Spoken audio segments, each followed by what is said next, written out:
আমি ওয়েল্ডিং এর কাজ করি, প্যান্ট গিরার নিচে ঝুলিয়ে না পড়লে অনেক সময় জুতার ভেতরে আগুন ঢুকে মোজা পুড়ে যায়। এক্ষেত্রে টাকনুর নিচে প্যান্ট পরা যাবে কিনা? অহংকার বশত টাকনুর নিচে প্যান্ট পরা এটা সর্বসম্মতিক্রমে হারাম। তবে অহংকার বশত না হয়ে এমনিতে অন্য কোনো কারণে, অহংকার ছাড়া অন্য কোনো কারণে টাকনুর নিচে প্যান্ট পরাকে অনেক উলামা একরাম জায়েজ বলেন, আবার অনেকেই সাধারণভাবেই সর্বপ্রকার টাকনুর নিচে প্যান্ট পরাকে নিষিদ্ধ বলেন। কারণ নবী করিম সাল্লাল্লাহু আলাইহি ওয়াসাল্লাম এর হাদিসগুলো দেখলে আমরা দেখতে পাই, বেশিরভাগ হাদিসগুলোই হলো সেগুলোকে জেনারেলি বলা আছে যে টাকনুর নিচে যেটা যাবে এটা জাহান্নামের আগুনে পড়বে।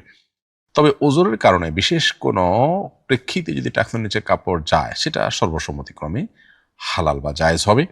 যেমন আপনি যে পদ্ধতি কথা বলেছেন যে ওয়েল্ডিং এর কাজ করেন, এখানে প্যান্ট দিয়ে যদি আপনার ঢেকে রাখা না হয় তাহলে সেক্ষেত্রে মোজা পুড়ে যায় এবং ফুলকি এসে পড়ে। এরকম যদি হয় তাহলে সেক্ষেত্রে প্রশ্নোত্তর ক্ষেত্রে এটা আপনার জন্য জায়েজ হবে, কারণ এটা একটা ওজরের ভিত্তিতে আপনি করতে হচ্ছে।